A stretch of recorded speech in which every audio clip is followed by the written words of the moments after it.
지금 법정지상권이 있다가 있는 건물이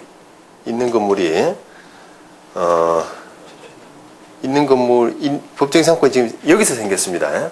그러니까 D가 토지 건물을 소유를 하고 있다가 어떤 원인으로든 소유권이 분리될 때 법정지상권이 생겨지잖아요. 그러면 법정지상권이 이미 여기서 성립하고, 그죠? 성립하고, 그럼 이 사람 AB가 지금 법정지상권의 부담을 가지는 셈이죠, 그죠?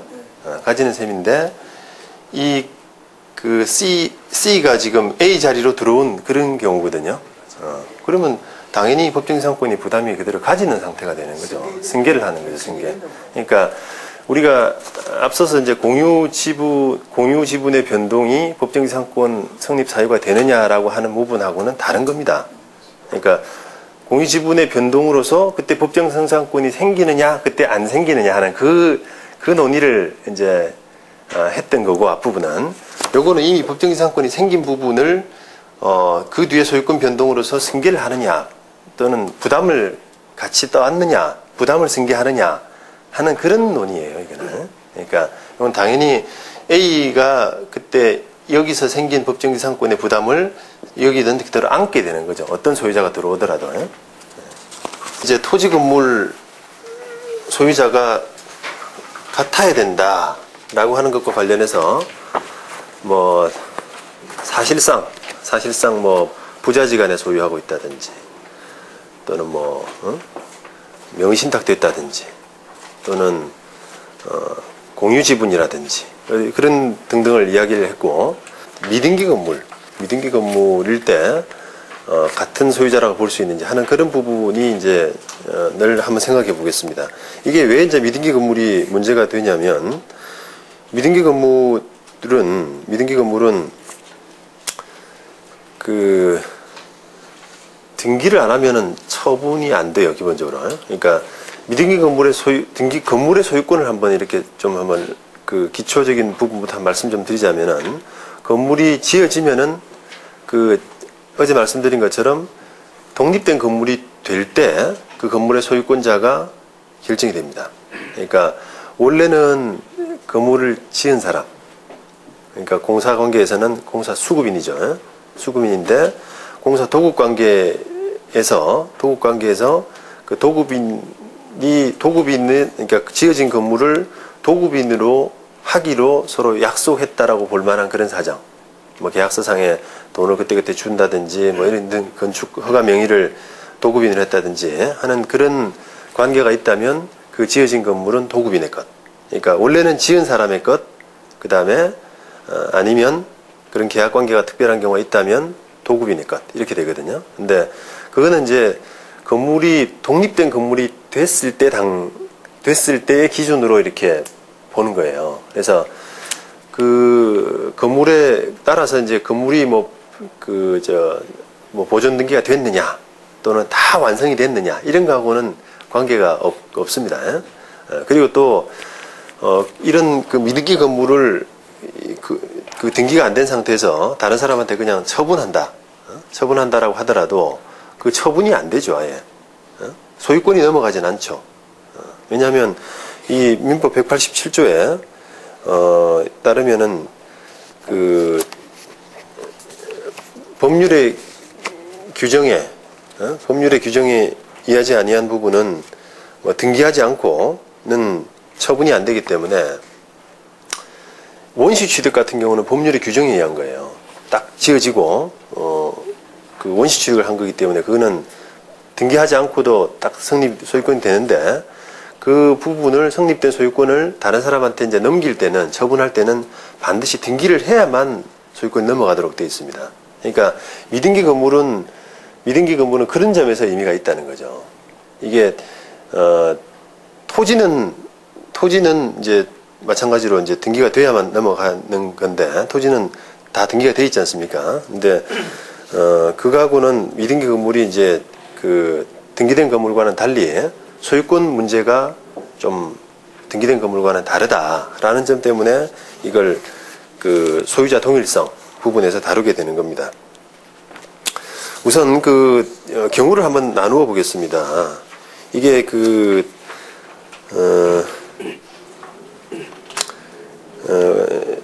엄밀하게 말하면 뭐 대지 부분만 처분된 경우는 별 의미가 없는데, 경우의 수를, 모든 경우의 수를 나눠보자면은 미등기 건물이, 그러니까 토지상에 미등기 건물이 있을 때, 토지하고 미등기 건물이 같이 처분된 경우, 그 다음에 토지만 처분된 경우, 또는 미등기 건물만 처분된 경우, 이렇게 세 가지로 한번 나눠볼 수 있잖아요. 근데 그 중에서 먼저 토지만 처분된 경우를 한번 볼게요. 이 토지만 처분된 경우는 별 다른 등기 건물과 별 다른 특색이 없어요. 그러니까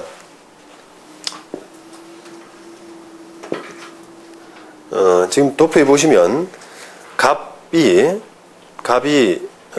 토지와 미등기 건물을 소유하고 있다가 토지 지분이 을로 넘어갔습니다. 토지 부분이, 토지 소유권이. 그럼 이게 뭐 경매든 매매든 간에 소유권이 넘어갔다면 동일인의 소유에 있다가 넘어간 토지 소유권이 토지 소유권이 분리된 경우이기 때문에 을 앞으로 넘어갈 때 갑을 위한 법정지상권이 성립되죠. 이거는 건물이 등기된 경우와 별 차이가 없죠. 왜냐하니까 이건 등기된 건물이면, 등기된 건물이든 등기 안 된 건물이든 간에 갑의 소유권이 있는 겁니다. 그죠? 갑이 원시 취득한 경우이기 때문에 갑이 소유권을 가지고 있는 상태이기 때문에 뭐 차이가 없어요. 그 다음에 대지와 미등기 건물이 함께 같이 처분된 경우에 한번 살펴볼게요. 이때는 법정지상권 성립 문제, 그 다음에 관습법상의 법정지상권 성립 문제 이렇게 나눠봤는데,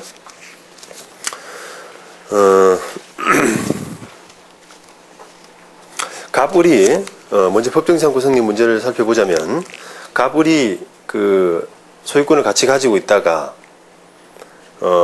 을한테 다 같이 넘겼습니다. 처분해버렸어요. 근데, 땅은 등기가 되니까 을 앞으로 소유권이 넘어갔고, 건물은 등기가 안 되기 때문에 처분을 했지만 사실상 소유권이 못 넘어가는 상태 아니겠습니까? 그래서 을 부분에서는 건물에 이제 괄호를 쳤습니다. 그 다음에 이제 을의 토지를 병이 저당권에 기한 경매로 이렇게 낙찰받은 이렇게 된 경우죠. 이런 경우를 한번 생각해 보자면은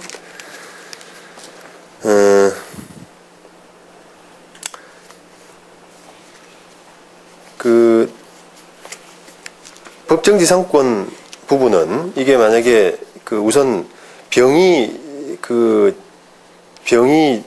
법정지상권을 취득하느냐 하는 부분, 이제 병이 소유권 취득했을 때 법정지상권 문제가 성립되느냐 하는 부분을 살펴보자면 저당 설정 당시에 토지 건물 소유권이 일치해야 되거든요. 그런데 저당 설정 당시에 지금 토지 건물 소유권이 일치하지 않죠. 저당 설정 당시에 토지 소유권은 을한테 있고 반면에 건물 소유권은 갑한테 있거든요. 을이 아니라. 그래서 법정지상권은 성립하지 않습니다. 그 다음에 관습법상의 법정지상권 문제를 한번 보겠습니다. 이게 을에서 병으로 만약에 처분된 원인이 뭐 임의 경매가 아니라 그냥 뭐 강제 경매나 매매다라고 할 때도 병에 이제 매매라고 할 때도 소유권 처분된, 그러니까 소유권이 넘어갈 때 토지 건물 소유권이 일치한 상태에서 넘어가야 뭐 법정지상권이든 관습법상의 법정지상권이든, 이것은 이제 관습법상의 법정지상권인데, 관습법상의 법정지상권이 성립될 여지가 있겠지만, 그죠? 여지가 있겠는데, 지금 병으로 넘어갈 당시에는 토지 소유권은 을, 그 다음에 건물 소유권은 갑에게 있기 때문에, 이때는 지금 성립 문제가 안 생기거든요. 근데 문제는 뭐냐면, 이 갑 앞으로 있던 상태에서 갑이 을로 넘길 때, 이때 법정지상권이 관습법상의 법정지상권이 성립되지 않느냐 하는 부분이 이제 논란이 되는 겁니다. 얼핏 보자면은 이게 그 갑 앞으로 갑이 토지 건물 소유권을 가지고 있다가 을에게 토지는 이전 등기하고 건물은 등기를 못 넘긴 그런 상태라면 갑의 입장에서는 어떻게 보면은 법정지상권, 관습법상의 법정지상권을 취득하지 않느냐, 을 앞으로 넘어갈 때 이렇게 생각할 수가 있는 거죠. 그죠? 소유권이 갑으로 있다가 토지 소유권만 을로 넘어갔기 때문에 그때 관습법상의 법정지상권 성립 문제가 대두가 되는 겁니다. 그래서 이렇게 이제 형식상으로 관습법상 법정지상권이 성립하지 않느냐, 그러면 이제 그 관습법상이 그게 만약에 성립한다라고 하게 되면은 그 관습법상의 법정지상권을 을로서는 건물 소유권자인 을로서는 관습법상의 법정지상권을 취득할 지위에 있는 사람이 되는 거 아니겠어요? 그래서 그 사람 상대로 건물 철거를 이제 못하게 되는 그런 결과가 되거든요. 그럼 병은 토지 소유권을 취득함으로써 법정지상권을 그대로 부담을 그대로 안게 되는 사람이고, 그래서 관건은 결국은 이 갑이 소유권을 가지다가 을 앞으로 넘어갈 때 갑을 위한 법정지상권이 성립하느냐 하는 그게 이제 관건이 되는데, 그 결론적으로는 이게 그 관습법상의 법정지상권이 성립하지 않는다라고 해석을 합니다. 왜냐하면 그 중반 부분에 보시면 미등기 건물 양도인 갑입니다. 갑이 그 양도에도 불구하고 형식상 건물 소유권자로 남게 되지만 미등기 건물을 그 대지와 함께 양도했다면 양도 양수인의 의사는 그 사용 수익 및 사실상의 처분권 일체를 양도 양수하는 것이지 양도인이 미등기 건물의 소유를 위해서 대지의 사용권을 유보하려는 것이었다거나 양수인이 이를 용인하려는 것이었다고는 할 수 없다. 결국 양수인이 건물에 관한 이전 등기를 격려받은 경우와 달리 취급할 이유나 필요는 없다는 점에서 소유권과 용익권의 분리를 인정할 필요가 없다. 이렇게 해석하고 있어요. 그러니까 우리가 이제 지금까지 이렇게 쭉 살펴본 바로는 토지 건물 소유권이 기계적으로 이제 소유권을 따져서 분리될 때 법정지상권이 성립되느냐 안 되느냐 이런 부분을 논해 왔는데, 사실은 관습법상의 법정지상권의 성립은 당사자 간의 의사가 뭐냐, 그러니까 우리가 그 요건의 특수한 요건, 관습법상의 법정지상권의 특수한 요건으로 하나가 뭐 건물 철거 등 특단의 뭐 다른 관습법상의 법정지상권을 성립하지 않기로 하는 그런 합의가 없을 것, 이걸 보지 않습니까? 근데 그 요건을 해석할 때 법원이 이거는 미등기 건물을 양도 양수하는 관계에서는 갑이나 을의 의사가 이게 미등기 그 갑을 위해서 관습법상의 법정지상권을 놔두기로 서로 했다라고 보기는 힘들다라는 의사해석을 그렇게 하는 거예요. 그러니까 형식상으로 보게 되면은 갑을 위한 법정지상권이 관습법상의 법정지상권이 성립될 여지는 있겠습니다만, 이렇게 미등기 건물을 한꺼번에 양도하는 이런 관계에서는 두 사람 간의 그 다른 약속, 그러니까 같이 넘기지 갑을 위한 뭐 법정지상권을 남겨둔다라고 하는 의사로 보기는 힘들다라고 그렇게 쭉 해석을 해왔습니다. 그래서 그게 계속되고 있습니다, 판례가. 그런데 다만 이제 그 예전에 그 아주 오래된 판례 중에 하나는 이걸 그 갑을 위해서 관습법상의 법정지상권이 성립한다라고 본 판례가 있어요. 근데 그 이후 판례는 일관되게 계속 관습법상의 법정지상권이 성립하지 않는다. 두 사람 간의 그 의사 해석을 해서 관습법상의 법정지상권을 성립하지 않기로 하는 그런 뭐 내부적인 약속이나 의사 이런 정도로 해석을 해왔는데, 2002년 6월 그 전원합의체 판결은 그런 이제 옛날 판결들 때문에 계속 좀 남아 있었거든요, 그런 의문이. 그래서 그 부분을 명시적으로 이렇게 그 다른 판단을 한 겁니다. 83년 대법원 판결도 아까 마찬가지로 그런 사례에서 형식적으로는 대지와 건물의 소유 명의를 달리하게 된 것이라고 하더라도 이는 뭐 대지와 건물 중 어느 하나만이 처분된 것이 아니어서 관습에 의한 법정지상권 성립 문제는 인정될 수 없고, 대지와 건물의 점유 사용 문제는 매매계약 당사자 사이의 계약에 따라 해결할 것이다. 이렇게 해서 관습법상 법정지상권을 부정을 했고요. 그 다음에 뭐 87년 그 대법원 사례도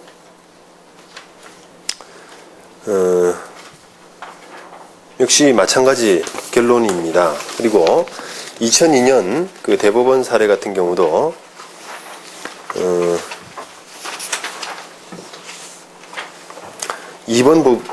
판결의 2번 보시면 관습법상 법정지상권은 동일인의 소유였던 토지와 지상 건물이 매매 기타 원인으로 각각 소유자를 다르게 되었으나 건물을 철거한다는 등의 특약이 없으면 건물 소유자로 하여금 토지를 계속 사용하게 하려는 것이 당사자의 의사라고 보아 인정되는 것이므로 토지의 점유 사용에 관해서 당사자 사이에 약정이 있는 것으로 볼 수 있거나 아니면 토지 소유자가 건물의 처분권까지 이렇게 함께 취득한 경우에는 관습상의 법정지상권을 인정할 까닭이 없다 할 것이어서 미등기 건물을 그 대지와 함께 매도했다면 비록 매수인에게 그 대지에 관한 소유권 이전 등기가 격려되고 건물에 관해서는 등기가 격려되지 아니하여 형식적으로 대지와 건물이 소유 명의자를 달리하게 되었더라도 매도인에게 관습상의 법정지상권을 인정할 이유가 없다. 이렇게 판단한 거죠. 그러니까 그건 인정해서는 안 된다라고 하는 그런 취지입니다. 그래서 이 판결이 예전에 그 관습상의 법정지상권 취득을 인정했던 72년 대법원 판결을 파기한 그런 취지입니다. 이 72년 대법원 판결은 그 관계를 그냥 형식적으로 해석을 해서 달라졌으니까 관습법정지상권 인정한다라고 했는데 그게 결과적으로도 이제 그렇게 해서는 안 되고 또 당사자 간의 의사도 그렇게 볼 수 없다라는 그런 취지로 하고 있습니다. 그 92년 대법원 판결도 그렇게 이해하시면 될 겁니다. 그 다음에 미등기 건물만 처분된 경우, 그러니까 지금 91년 그 대법원 판결을 보시면 이모 씨가 지금 토지 건물 소유권을 같이 가지고 있다가 건물만 피고에게, 물론 미등기 건물입니다. 건물만 피고에게 팔았고 그 다음에 그 뒤에 이모 씨의 토지가 조모 씨에게 낙찰이 됐다. 이런 관계인데, 그럼 결국은 지금 소유권이 분리되는 시점이 피고에게 이제 이렇게 소유권이 분리되는 게 언제냐라고 따져보면은 지금 소유권이 건물이 피고에게 뭐 처분되더라도 소유권이 넘어가는 건 아니잖아요. 아니고, 요거는 따져볼 필요가 없고, 이모 씨가 조모 씨한테, 이모 씨 토지 소유권이 조모 씨한테 넘어갈 때 이제 소유권이 분리된 거거든요. 그러니까 그렇게 따져보니까, 법정지상권이 성립된다. 누구를 위해서? 그러니까 이제 이모 씨를 위해서. 이모 씨가 법정지상권자가 되는 거죠. 그 다음에 피고는 법정지상권을 취득할 지위에 있는 사람이 되고. 그죠?